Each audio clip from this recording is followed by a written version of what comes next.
Good evening. I am Pranesh Gupta on behalf of Jadavpur University Alumni Association, Mumbai. I welcome you all to the first meeting of our new series titled An Evening with the Experts. Today we have two very distinguished guests with us, Mr. Raja Ukil, Senior Vice President and Global Head, ColorTokens, and Mr. Srikanth, Editor, Express Computer, Indian Express Group. And they will be talking on a very important, technologically challenging as well as societally relevant topic. Why should you care about cybersecurity? Now, to introduce our guest, may I now request Sri Dibyendu Chakraborty, President, Jadavpur University Alumni Association, to do the honors, please. Dibyendu Chakraborty, please. Pranesh, thank you. And it's my great honor and privilege to welcome Raja and Srikanth. Raja is my classmate. So during those days, 31 years back, he used to protect three stumps of cricket. He was a avid cricket player and a very ardent cricket fan. He used to play in our college team. And now he's perhaps he's protecting those stumps, but protecting us also from the digital fraud. So that's how typically Raja fits. There are long journey he had. As already said by Pranesh, he is currently senior VP of APAC and Middle East region of ColorTokens, taking care of the sales and strategic partnership. Prior to joining ColorTokens, he was a global leader and head of Wipro's cybersecurity and risk services. A transformation leader with expertise across technologies and business, Raja brings with him a unique value proposition that helped Wipro bring cybersecurity solution and which made the organization increasingly cyber resilient. In his previous role as a chief information officer, which he held over more than 5 years, he was instrumental in driving the key initiatives leading to the business transformation. Raja is a winner of many, global fames. So winner of multiple CIO 100 Hall of Fame in India and consecutive 4 times. He was a part of global customer advisory board of several product companies and startups. And of course, just like this, he was a keynote speaker for several industry and technology forums. So welcome, Raja. Now coming to our second guest and the session moderator RP Srikanth. Srikanth is editor, Express Computer and CRN India, Indian Express Group. Srikanth is an award-winning journalist with more than 19 years of experience. In 2010 and 2013, Srikanth received the Polestar Award for Excellence in IT Journalism from the Polestar Foundation, an independent trust established in 1998 to recognize excellence in business and IT journalism. In the past, Srikanth has led the editorial operation for the Information Week, UBM, and DataQuest, that is Cyber Media. Srikanth has also been associated with Patni Computer Systems and Capgemini India in marketing and communications related roles. So before I hand it over to Srikanth, again going back to the fundamental ground rule, I'd like to remind you all, please switch off your camera, number one, and also please mute your speaker. Then we have some issues related to our platform in handling questions in chat box. However, we got a sufficient question and which is already passed to Srikanth, which is imbibed in our discussion forum. So I'm sure that 90% of your questions will be answered through that. If not, then at the end of the program, when Srikanth will tell us that point of time, you can raise your hand and we can take up the questions. However, if still that is not possible, you can post your question in our WhatsApp group, JU Alumni, or else you can also directly post your question to Arunavo Khan. Please note down the number. Arunavo's number is 98205 35436. I repeat, you can note it down, 98205 35436. With this, I now hand over to Srikanth to carry forward this session. And I request everybody, please switch off your camera and your speaker. Srikanth. Thank you. I think it's a pleasure to be associated with this group. Thank you first to all of you for inviting me to this prestigious forum. I'll not waste any more time. I'll start with the discussion.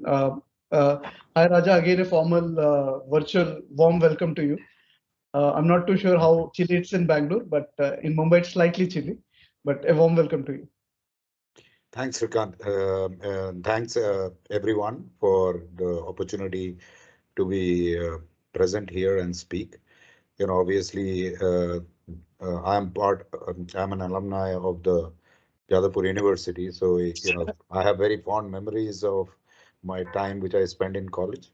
I was more outside, as Dipendu explained, the classroom than I was in it. But those were the best days of my life. So when this topic came up, I was actually, planning to travel somewhere. So I was not sure whether I would be able to make it, but it's, thanks to Omicron, I could make it. And, it's a wonderful opportunity, and we'll try to do, Srikanth and I will try to do justice. Please feel free. We are not here with any presentation. It's just a fireside chat. Please feel free to ask your questions. And if we don't know any answers, we will make sure that we do some research afterwards and send it to Arunava, and who can send it across to the group. So Raja, thank you. I'd like to just start with a context. Cybersecurity is such that I think it affects almost everybody. Though we would like to think that okay, there's glizzy ads where people, conmen getting affecting people will not be the person who will be affected, but I'm sure it affects all of us.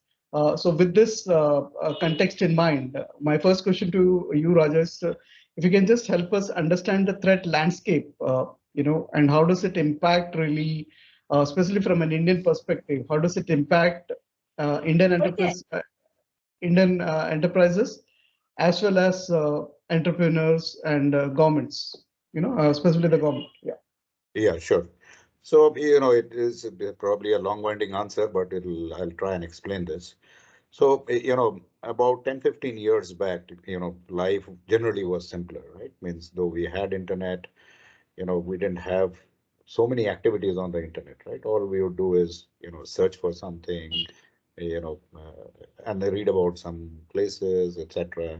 At best, we would navigate using some maps. So if you will let me start with the enterprise first. Okay, so enterprises had their applications.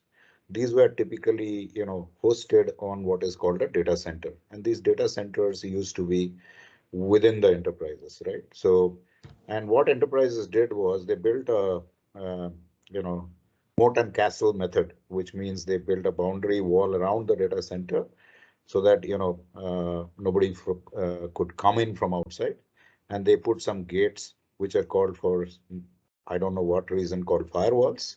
Okay, and they used to, define some policies on the firewall saying this is bad and this is good, allow all the good to come in. Okay, so life was very simple. Then something in the world changed. There was a need to say that, businesses cannot be conducted on a brick and mortar basis alone. And there has to be digital mechanisms by which business needs to be conducted, right? Enterprises started becoming digital. What did it mean? One of the things which it meant was that they used to interact. They opened up far more channels for their customers, consumers, whether it was B2B, B2C, to interact digitally. On the supply side, with partners, they started the interaction, you know, uh, digitally as well, right? So it became a complete supply chain. You name any industry, it's not possible to do a end-to-end integration and everybody producing everything. So you took the help of services in the ecosystem to deliver your product or service. Now, to deliver this capability, organizations needed to transform their application and infrastructure landscape as well. Around this time, what happened was, the public clouds started coming into being, right, into existence. So there was AWS, which came in first, followed by Microsoft with Azure, and then, we had Google, and we had Ali Cloud, and a host of other things IBM had. So no longer was a castle, right? So your real estate now got spread between a data center, your applications were in the public cloud.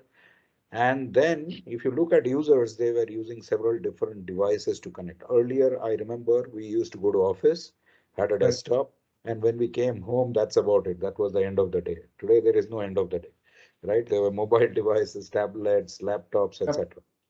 So a huge amount of risk exposure which happened. Now, if you look at how cybersecurity was, it was called information security earlier. The term itself, cybersecurity, was not into existence. So all you had was something called Trojans and all that, right?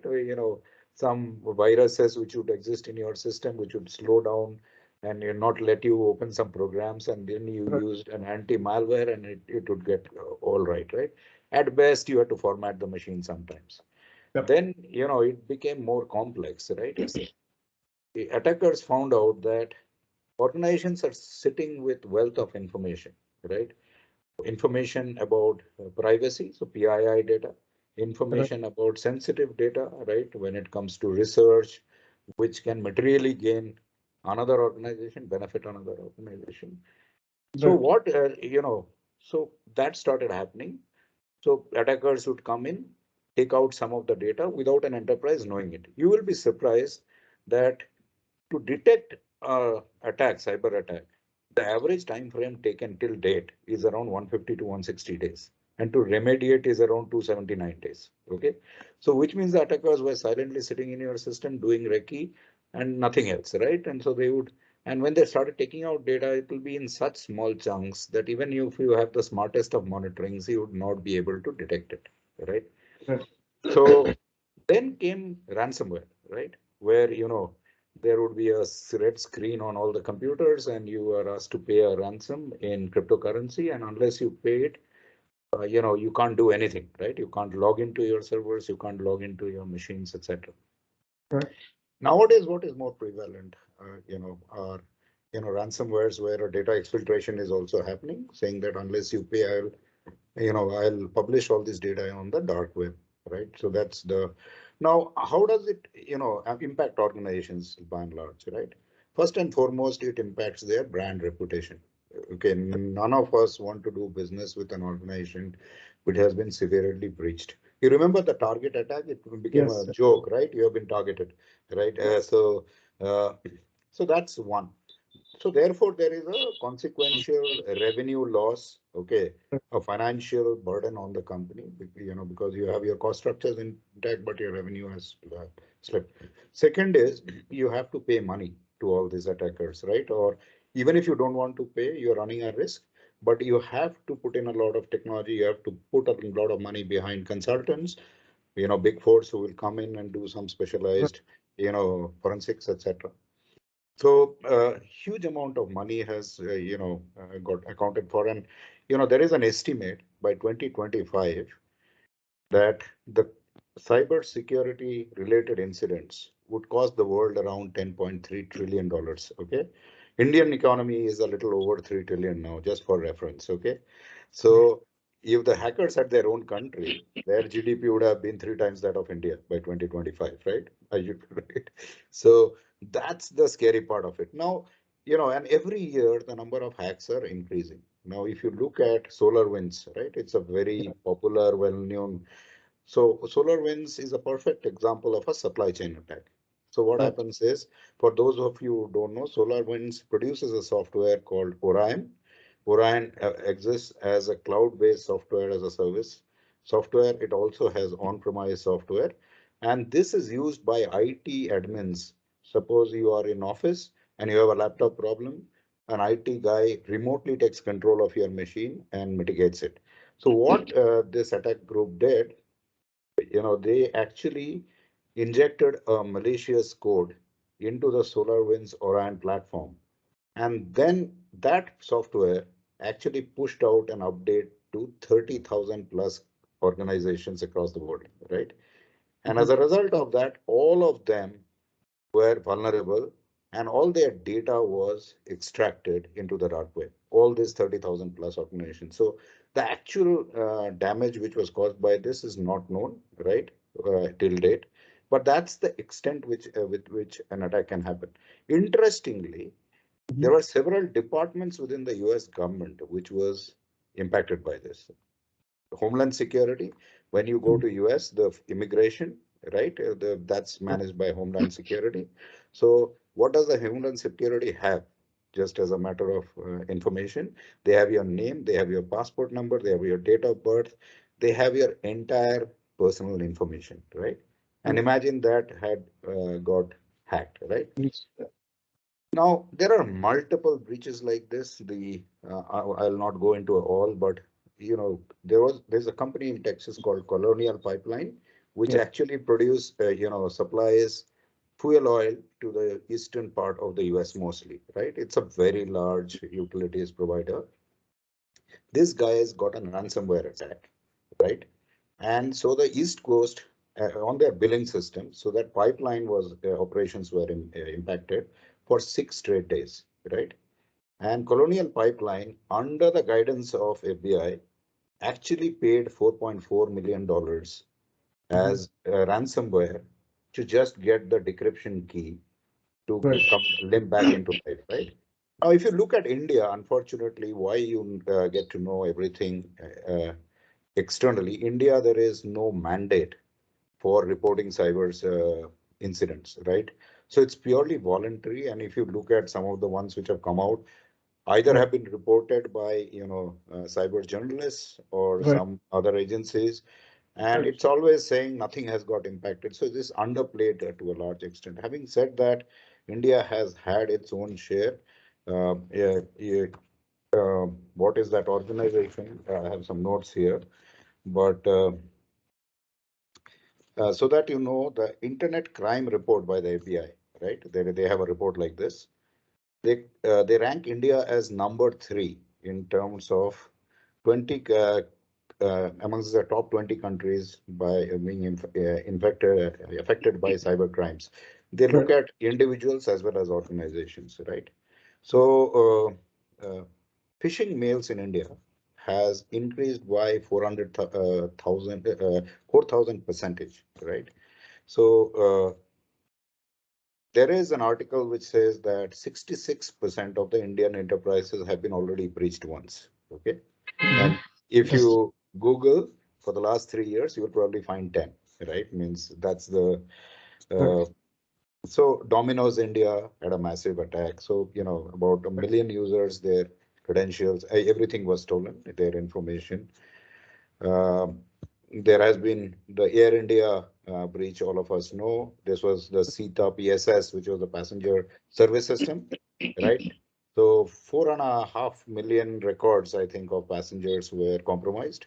Aadhaar, allegedly has been compromised, right? Nobody talks about it in the government, but, experts say there were 1,100 million records data stolen from the Aadhaar database, right? So if you look at, there are, what are cyber criminals after, right?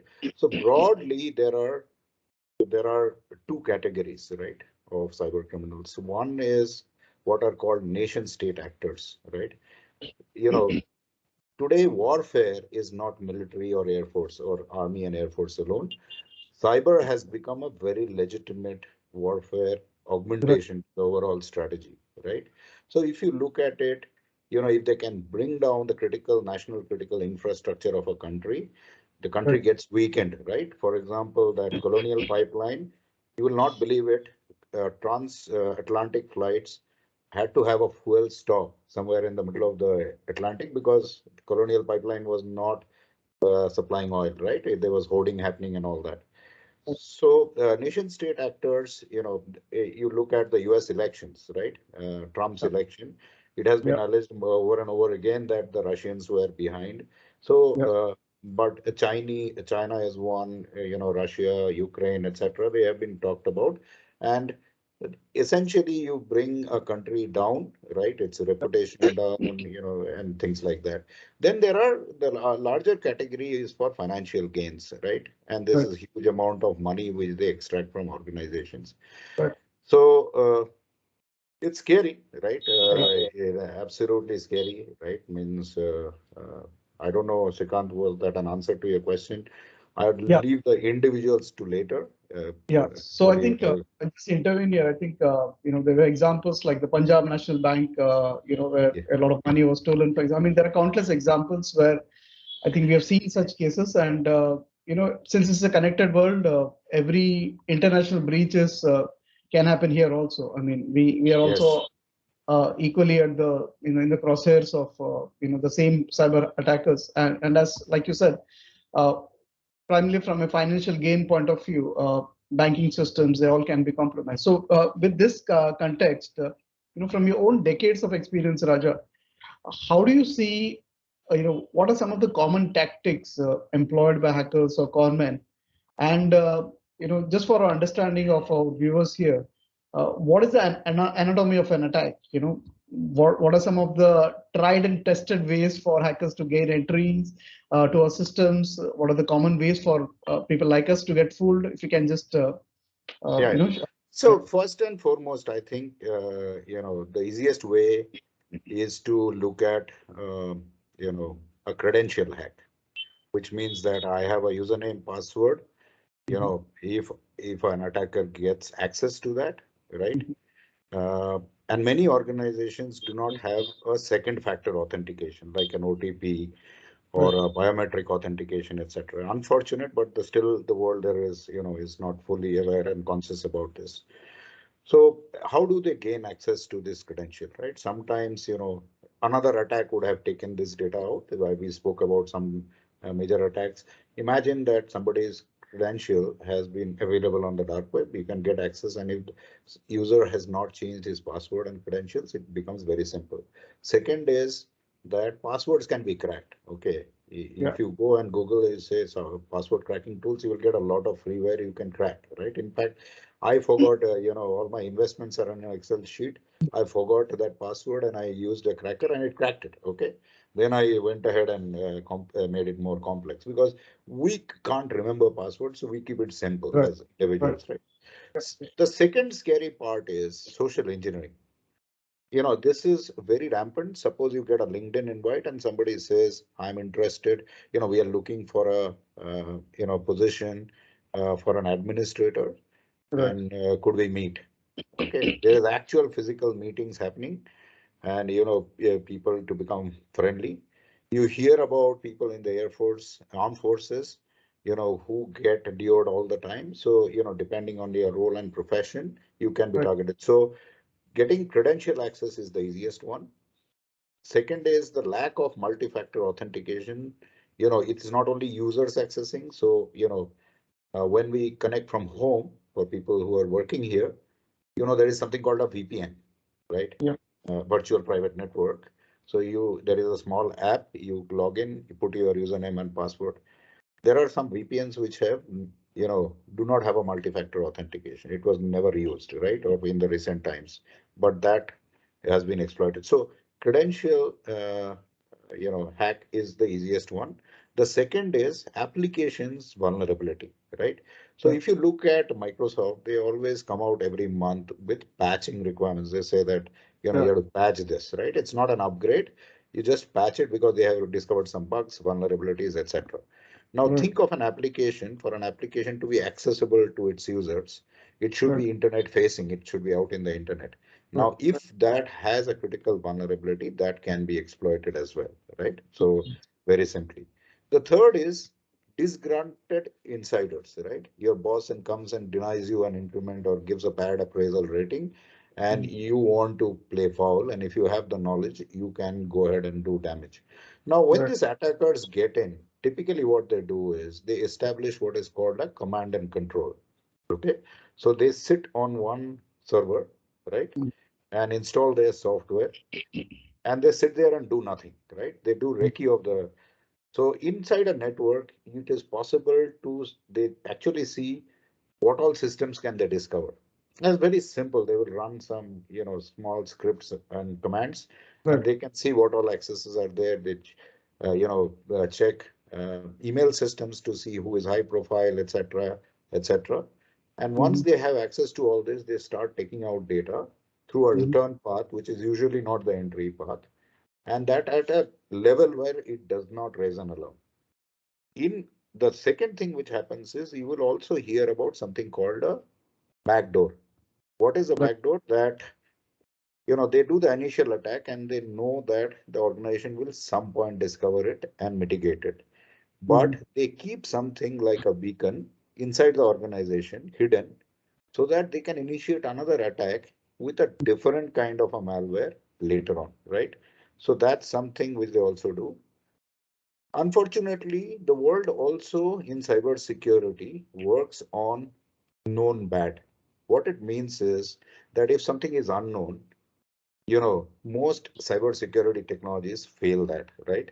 They are not able to detect. These are typically called zero-day, attacks or zero-day malwares.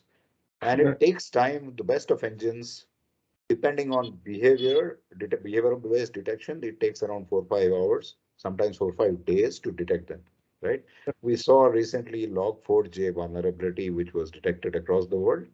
It took around, I think, if I'm not mistaken, 2 or 3 days before the world realized, and then they started taking action.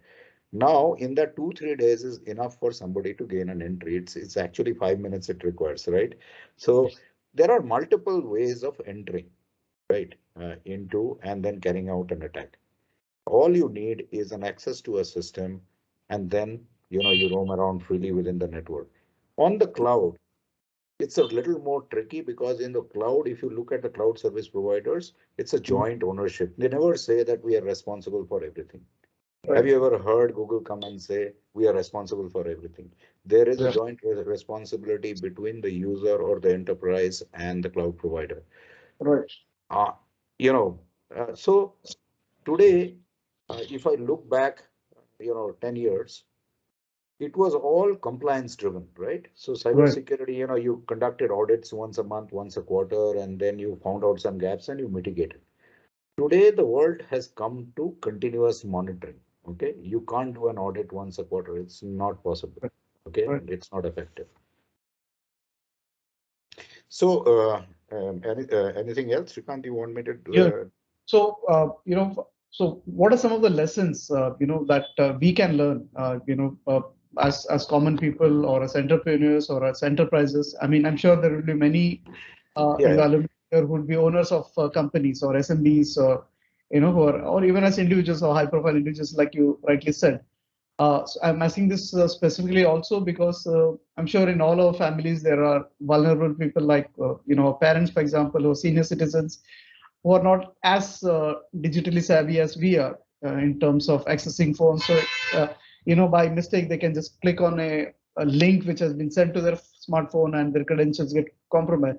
There is also the question of teens, for example, for I mean, I've heard of enough cases where teenagers download games and specific apps from unauthorized, the APK files, as we call them on the internet. So what are some of the advice or lessons that you can share with us that can be, Yeah. So first I'll talk about enterprises and then I'll come to individuals. So as enterprises, my advice to entrepreneurs who are here or people who are in a decision-making role, please don't shy away from spending on cybersecurity. Right? Means you might be spending quite a sizable amount in IT and all other functions. Cybersecurity, unfortunately, in certain industries, is like 2% of the IT spend. And IT spend itself is around 1 to 2% in certain kinds of industries. So you can imagine that with that kind of money, you can never get protected. Okay, you need technology, you need people, you need processes, right? So first and foremost is please spend, because the cost of a breach, trust me, IBM comes out every year with a report, right? On the cost of a cyber security in various countries and overall. So cost of a data breach now in India is in 2021 is on an average $2 million, right? If you spend $500,000 or, you might be avoiding a $2 million, right? So that's number one. Number two is that, make sure that it becomes difficult for the attackers to do maximum damage. What I mean by that is no organization can claim or individual to be 100% protected, right? So make it difficult, make life difficult. So what I mean is, remember when an attacker comes in, they do a recce, right? To do a recce, they need visibility and access into other systems because they can escalate privileges.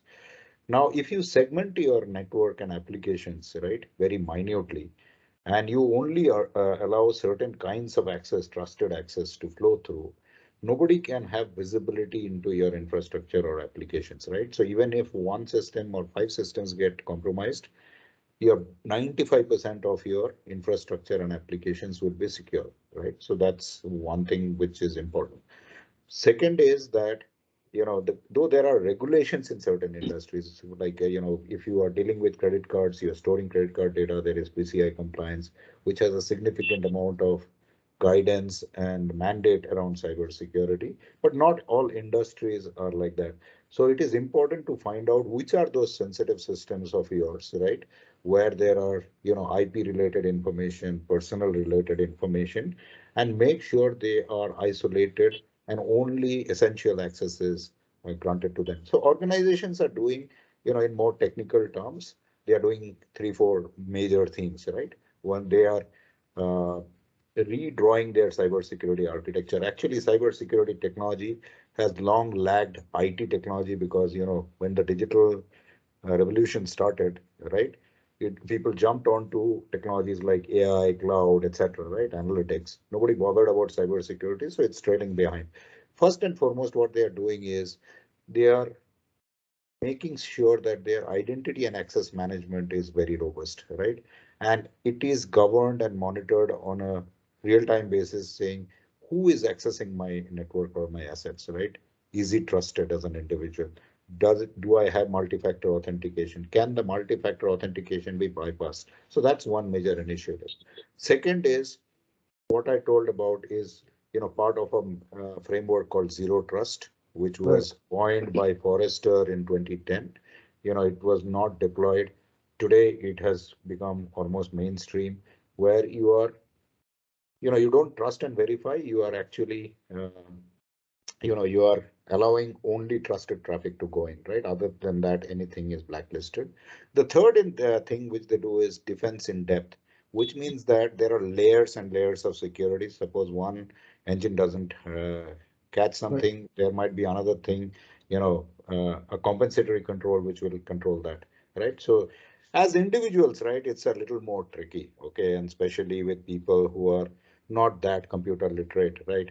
FYI, I have around 80 apps on my phone, and that should have never been compromised. But there are certain things one needs to follow. Okay, first and foremost, always download apps from the App Store and see who the developer is. Right, you will be surprised, and you can do this test right now. You go to ICICI Bank, okay, on a Google Play Store, right? I use a Google phone, but I'm sure in Apple. And you will be surprised there are apps which are named ICICI but not published by ICICI Bank. So be very careful on what you are downloading. Okay, sometimes what happens is there will be a Facebook ad or something. Be absolutely sure if you want to download from there. I never download from there. I'll go and search, and if there is nothing listed in the App Store, probably I'll just use the web interface and do it.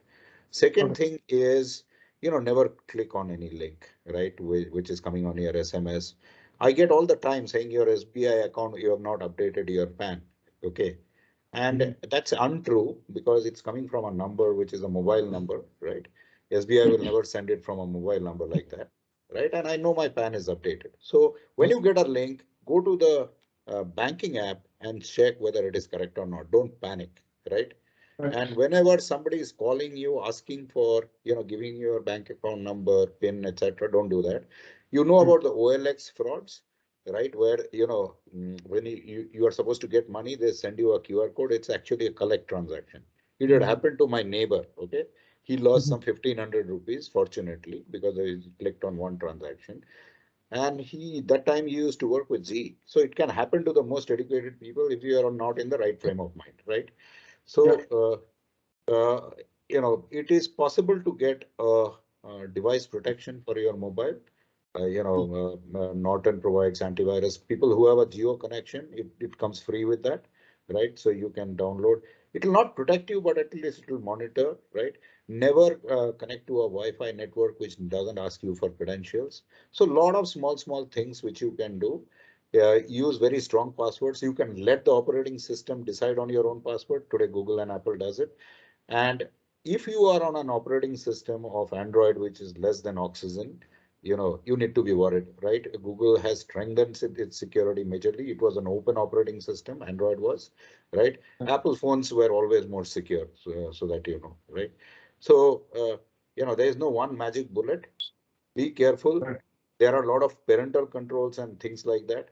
And don't keep things which you don't use, right? Just remove them, right?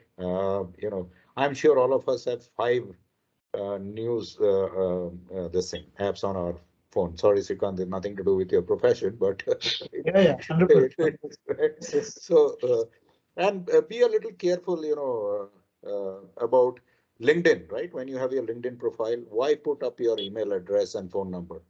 There are tools which can legally extract that number, even if you have set it to, I don't want to share, right? Be very careful about, there are a lot of privacy settings. A lot of these apps, what they do is by default, they pull a lot of data. Facebook was breached as well.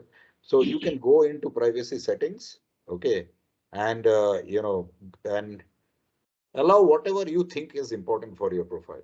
Okay, don't allow everything. And Dipendu, I wouldn't call out somebody's phone number on a Teams call, right? I'm sorry I'm saying this, but imagine when I logged into this Teams call, there was no authentication, right? So typically, if I had forwarded it to a group, anybody or any random person, they could have joined as well. And now they know Arunava's phone number, right? So imagine he becomes a target because data is in India, it is very crazy, right? All the telecom operators, I'm sorry if somebody is from one of the telcos, but that data is sold for sure. Okay. You get so many blank calls where people call you and say, do you need a loan? Right? They don't even know your name. Right. Phone number. I hope that was useful, Srikanth, but Yeah. questions here. But Yeah. So, I mean, if you want to address anyone which you think is pertinent, Raja, I mean.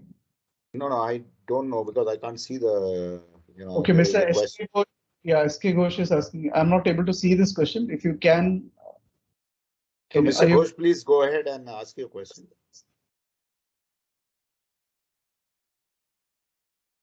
Mr. Ghosh, you are on mute. Mr. Ghosh, please unmute yourself and ask your question if you have a question.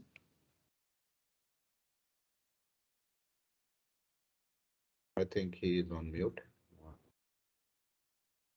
There is a question from Kishore Kanjila. Kishore, if you're there. Yeah, I'm there. Can I ask the question? Yeah. Am I audible? Yes. Can you hear me? Yes, absolutely. Okay. First, let me apologize because my question may not be very relevant, but it is some thing which rankles my mind. That's why I'm asking you the question. Now, my question is for embedded systems which work on application-specific integrated circuits or system on a chip. What is the chance of it getting hacked? Because an embedded system is a life and death matter for a person. Say, for example, if I'm on a car and I'm a driverless car and my system gets hacked, okay, or an electronic flight bag gets hacked. So the whole thing could be disastrous. So my question is that how bad is, how vulnerable are embedded systems to hacking, number one. My second question is quantum computing a solution to all the evils? because I have read about entanglement of states. I do not know much about it. It's just a bit of inquisitiveness that made me go through certain articles.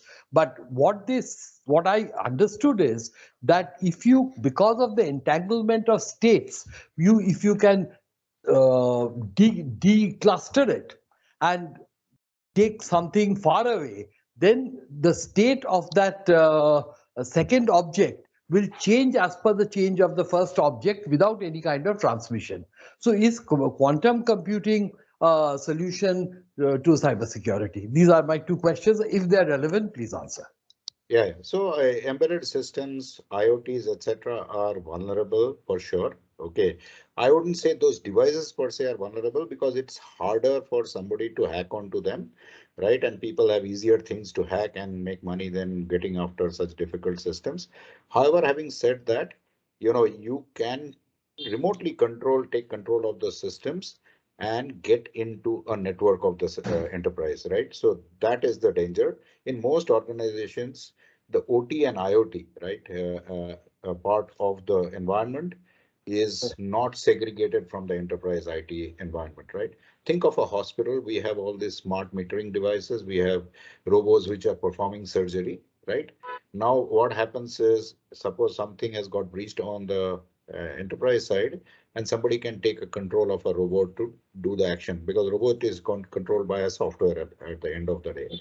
And you can potentially kill a person, right? So this is one of the priority areas. Manufacturing companies, healthcare companies, in fact, every company who has something to do with a smart city or a smart office is worried about that.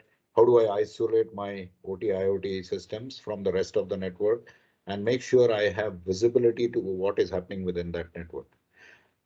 In terms of quantum computing, I am not an expert. What you say might be correct, but I would think that however computing you do, ultimately you're dishing out information to another application or a user. So, it's the information which is more critical, right? So they may not hack that system, but they might hack some other system or compromise an user and get the data, right? As I told you, I'm not an expert, so I have to study more, right? Honestly, I think there is a question from Ashok. Yeah. Yeah. Can I put my question now? Yes. This is Ashok Adhikari. This question is now that it's a very interesting discussions going on for entrepreneur as well as the individual security purpose for the cyber. But the cyber security, as far as it is concerned, it is a very, very thin line between hacking of privacy for the purpose of criminal activity or for the purpose of the national security purpose. Recently, there is a controversy going on for the hacking or by the government using the data for the Pegasus and other software being used now. But only thing what my question is, leave aside the political fallout of it. But if a citizen, is there any possibility a citizen can protect themselves from the criminal if they get access to the Pegasus kind of a very high-tech system, or anything they can do which can prevent them from such kind of a thing which we will not be able to really protect ourselves by any means, because high-tech is so strong that we will not be able to do. Is there anything what it can be done in that fashion? Is there any possibility? So, specific to Pegasus, I was, this was 3 months back. A chairman of a company was talking to his legal head, and they were in a private meeting talking about something which I don't know the topic. And next day, this gentleman, the chairman, actually whom I know, called me, right, saying that, today I have got on WhatsApp an audio recording of that meeting, which me and my legal head were there, right? So this is Pegasus, right, in all likelihood. So you can't do anything when the software is installed, right? Means you will not even know. Most people will not know, and it's very hard to detect. I think one needs to take ample precaution of installing what you are installing on your phone, right? That's the key thing to it, right? You know, untrusted software can, as an add-on, download a few other software, whether it is a phone or a computer, etc. Now, Unfortunately, that conversation was not so confidential that even if it was leaked, something would have mattered. But he took action. He actually went and factory reset the phone, went to the service center and got it corrected, etc. So these things can happen, and as individuals, as professionals, right, you can detect that, right? Means there are tools and technologies to detect it, but in normal individuals should not go to a cybercrime unit, right, and do this, right? So it is better to take some prevention. Users are the weakest link, and it is true, right? We all need to be careful. Raja, before you answer any other audience question, there are some questions which have come from the audience itself. I thought they were important. Can I ask this Ashok again? Can I related a little related question of this particular addresses? Good. I want to know about the the backtracking of the 0-day things of finding out and taking a precautions. You said earlier in your presentation, but what I want to know that this particular software has it backtrack removal facilities in which you will not be able to do anything of that sort. But is there anything is coming up that whether the traceability of the sources for criminal purpose, not for the other political purpose I'm talking about? Is it possible that the security, anything of that thing is been taken up or possibility to stop the backtracking of the thing, the source to prevent it? Is there anything is possible? Or Yeah, is not? so I don't know Pegasus whether it is possible, but typically what happens is there are deep forensics capabilities in this world, right? Mandiant, which is a part of FireEye, is one of the best. CrowdStrike is very good as well. These are companies which have deep forensics capability. So after an incident, you have the likes of PwCs, Deloitte, etc. also. So they have a lot of tools and experienced professionals, real experienced professionals who can actually figure out what has happened. It's like a murder forensics only, right? They look for fingerprints, they look at the attack vector, how this attack happened and it came in, and what damage did it cause inside, and then how were they able to go out and take the data. More importantly, they can also discover backdoors. Now, all this is true if provided there are logs available within the enterprise. Most companies or some companies do not keep logs because it costs them storage. To my mind, that's very, amateurish actually, right? If you don't have logs, you will not even know. So how will you protect it? So you continue to be vulnerable. So those are things which, the industry fortunately is maturing. I speak to a lot of CISOs and CIOs also in India, right? So I can see surely a focus towards cybersecurity. Boards are getting involved now, right? CISOs are, now not reporting. By the way, CISO is a Chief Information Security Officer. They are no longer reporting to the Chief Information Officer. They are reporting directly to a compliance head, risk and compliance head. Sometimes they report to the board for very large organizations. Yeah. Raja, I've just asked one question which has come from the audience itself, and then probably you could take some more questions. Purely, your own career, if you look at it, as a cyber risk professional or a cybersecurity professional, that's clearly evolved. Now, if you look at, there are obviously, students here who are viewing this session. There are also children of alumni who want to know how is cybersecurity as a career option. What are some of the skill sets in demand? If you can just, Yeah. So great point, actually, right? So cybersecurity is the hottest area now in technology, right? Hottest area. In fact, I left a very stable job. I was doing cybersecurity only and joined a cybersecurity startup, right? So today there is a huge shortfall of cybersecurity professionals, people who can implement a technology, can do an architecture, can do audits, compliance, or can even develop cybersecurity software, right? So huge shortage. In India, that number is probably in the range of 16 lakh jobs which are open now, right? Could be more, right? I hire all the time and we are struggling for talent. So what has happened is that initially you had people from the circuit branches. We never had circuit branches when we studied in college, right? I was in mechanical, but computer science, electronics, communications. So they, they were suitable because they understood computer programming, he understood IT. So they would be taken in for cybersecurity, trained, right, and put into different roles. Today, what is happening is the universities, the industries have worked with the universities and said, can you make them more industry ready? So if you look at today, IITs, maybe BITS, almost all universities which were, premier institutes have started offering, computer science and cybersecurity, BTech in cybersecurity. Then there are other universities which are offering postgraduate diploma and masters in cybersecurity. The kinds of jobs are everywhere, right? Whether you know technology to implement it, can you monitor an organization, threat detection and response, right? Or like an analyst, you can be in risk and compliance. In fact, my daughter works for a Big Four and she is into the cybersecurity space after having studied computer science, right? So, and then there are engineering talent required with, whether you're working in network security, whether you're working in endpoint security, etc. So jobs are all places.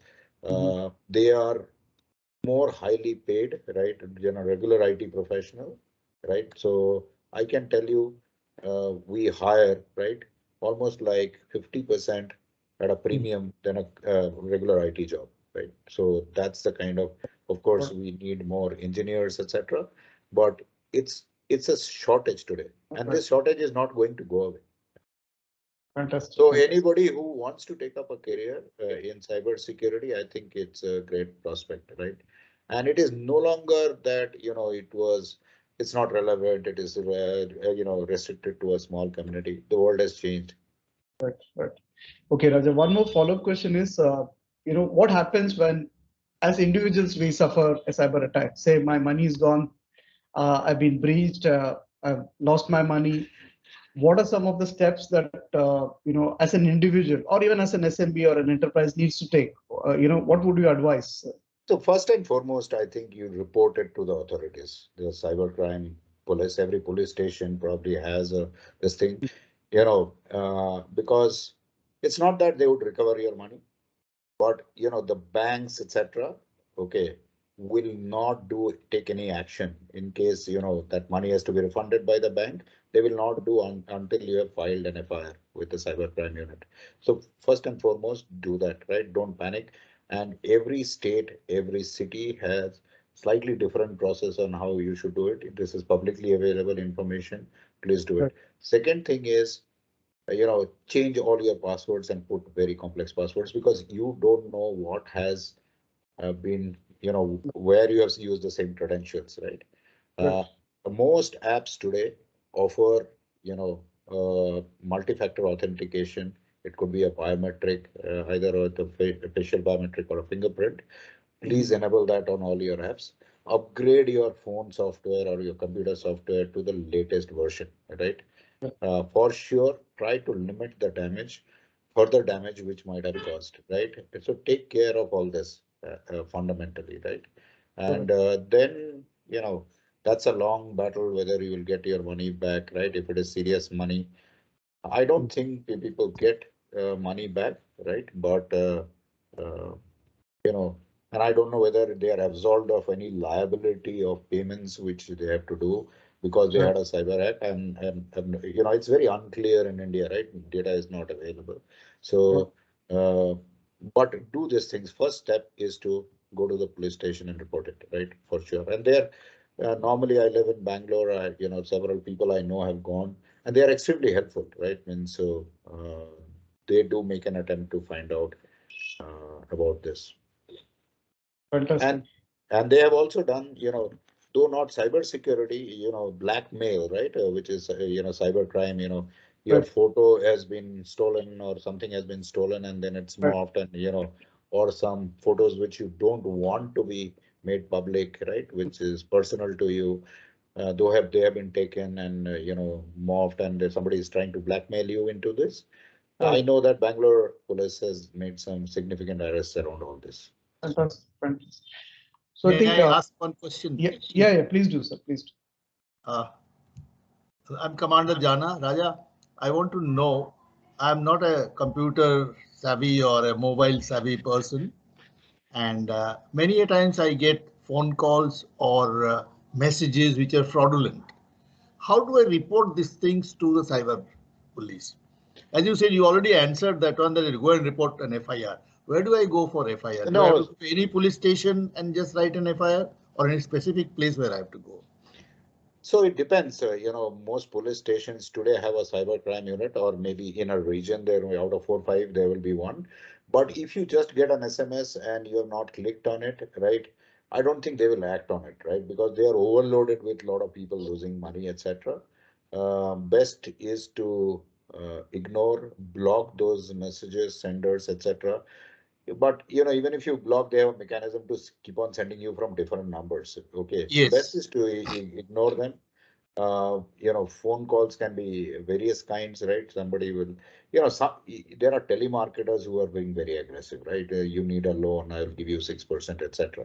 But there are more serious calls which are aimed for, right? Are you in the market trading, right? You will hear a lot of calls these days, right? Those are actually fraudulent calls. You can report it if you go to, there are police stations. I don't know if you live in Mumbai, which police station in your region area will have it. I know for sure, in my area, which police station has it, right? So they don't have this cyber cell in every police station, but they will register an FIR everywhere, anywhere, I think, and then they will transfer it to the cyber department. Okay. Right. I got it. Thank you so much, Raja.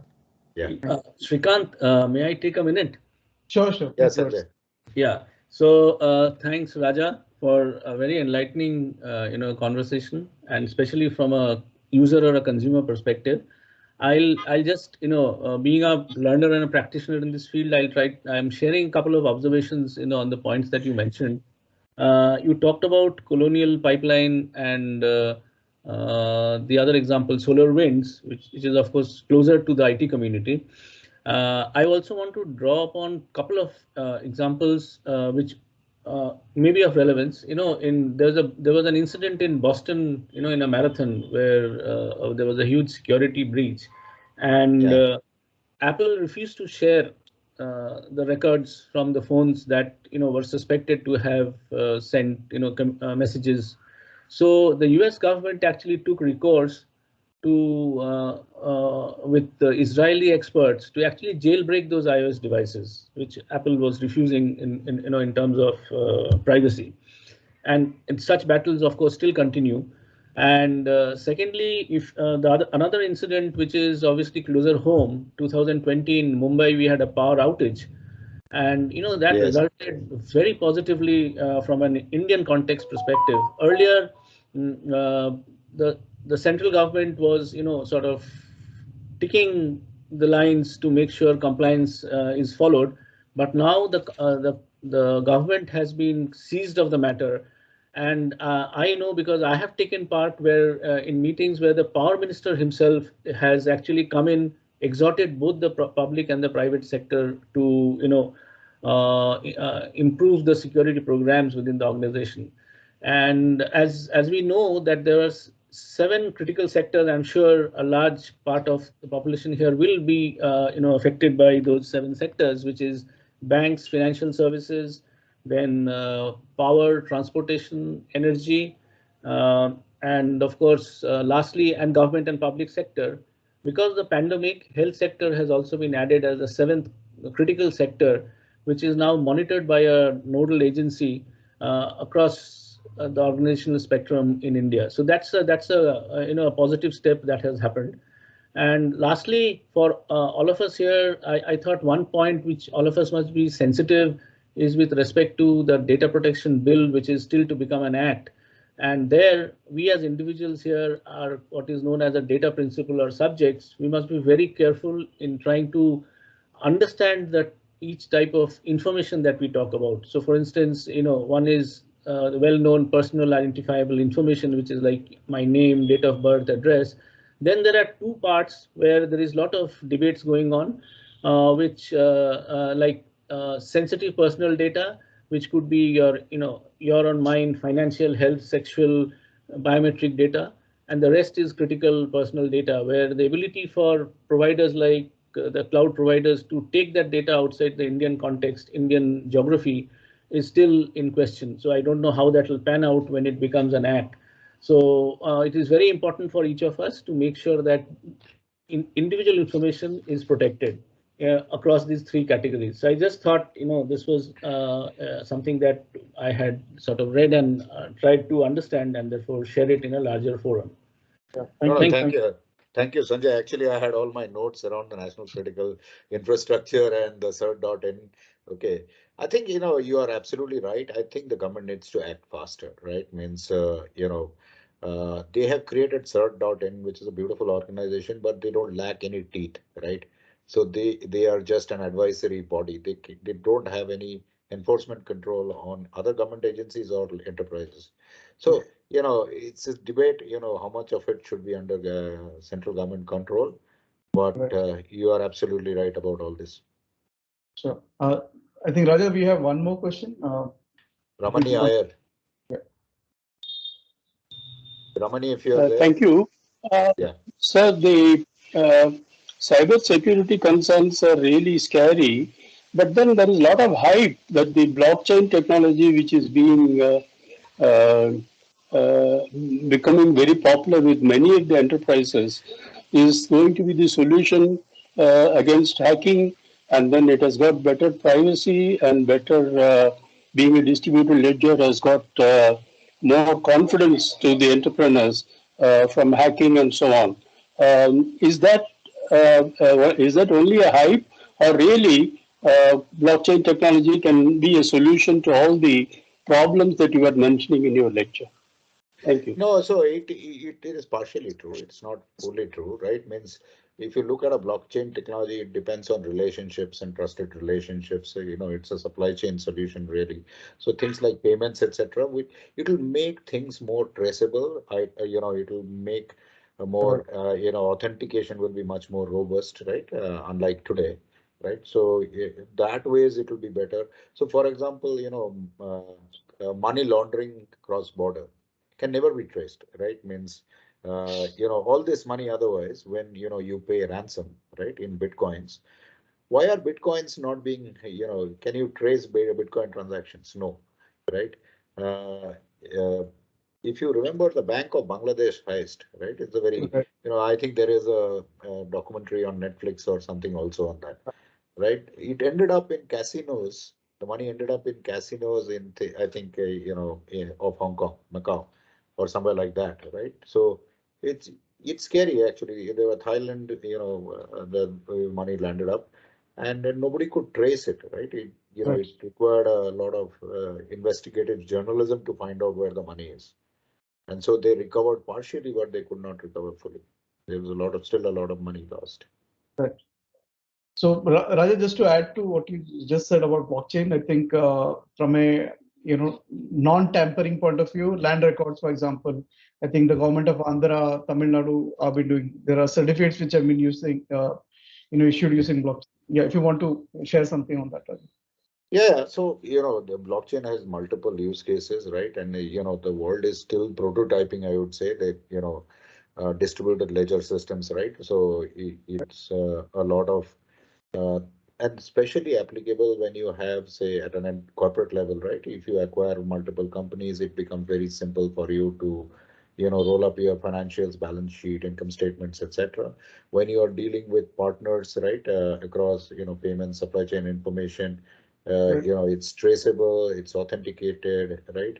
And it brings down the load on transaction processing. So a lot of that stuff is happening. Even you talked about land reform. So there are multiple use cases of blockchains. But remember, blockchain does not alone and apply to one single enterprise, right? It's more a supply chain solution, right? And you can figure out a lot of multiple use cases around that. Remember that the hackers, however, right, when we say that this technology will solve the cybersecurity problem, remember the hackers are also observing and have access to these technologies, right? Yep. So it is 100% possible for them to hack into all that, right? So AI, right, is ultimately a piece of code. If you can inject one line of code there, it can start behaving very maliciously. So there's nothing called that we will be ever 100% secure, and the world will become more and more complex in terms of cyber attacks, etc. It's just that, one needs to think a little ahead. It's difficult of the attackers, but there are certain things which the world agrees now needs to be done across. So money should be spent in securing them. And we as technology companies are not doing justice, right? I'm talking on behalf of the fraternity. I think all of us are claiming that, we have that silver bullet, which if you, consume, you will be safe. That's not true.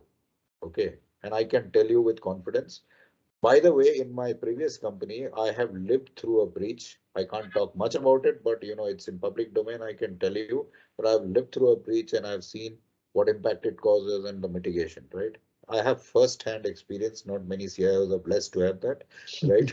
But I have had, honestly, breach mitigation experience, incident response. So, take the steps, try to secure, there's something called a cyber risk. Most organizations do not take a cyber insurance. Okay. If there are entrepreneurs here, please take cyber insurance. Cyber insurance will not cover you 100%, but at least to 40, 50%, 60%, you will get the insurance company to pay back. It's not going to be instant. They will also figure out what you have done, action, etc. But at least you will get the money back, right?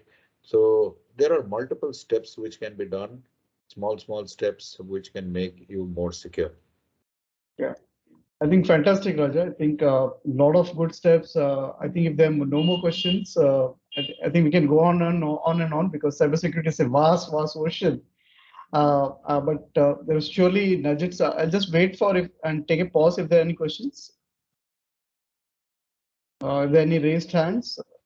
And Dipendu, just a small comment. I am no expert. Thanks for the introduction, but I call myself a practitioner, right? So, So I think we'll take one last question from Mr. Ashok.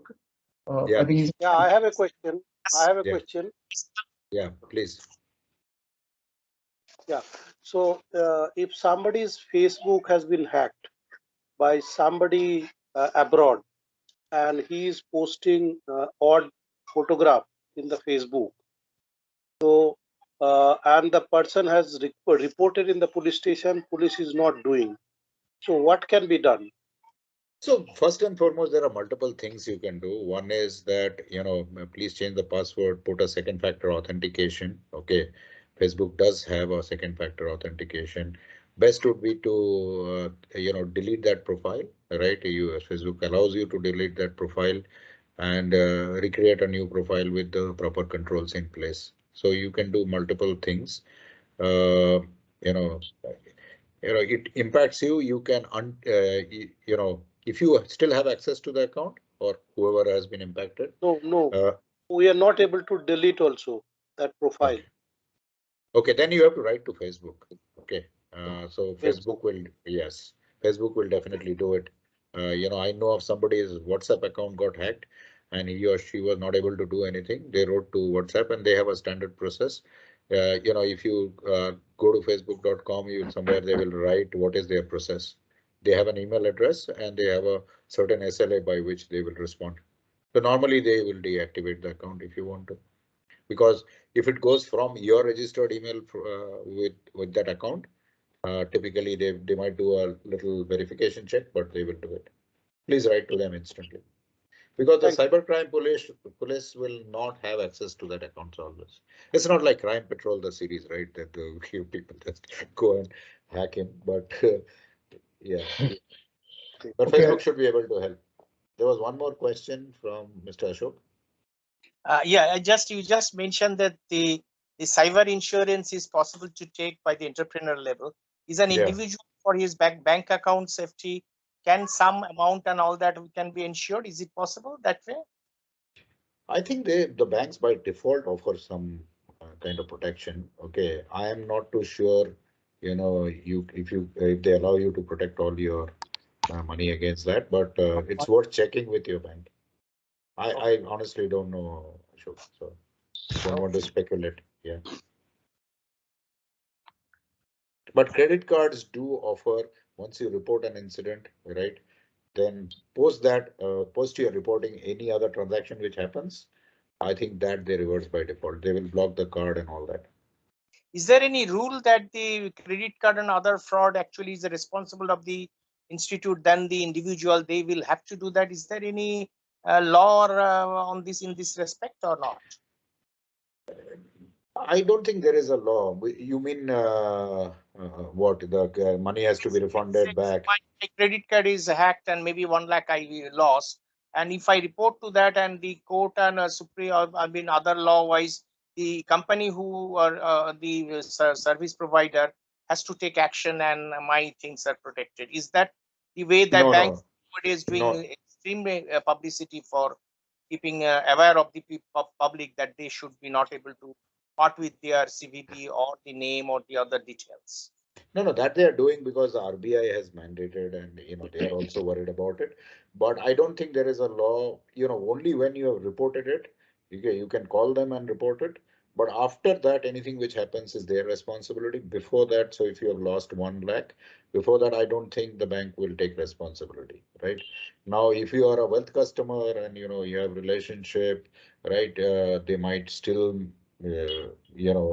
on their goodwill try to do something to help you, but they are definitely not responsible. And I don't think there is any law which can mandate a bank to do that.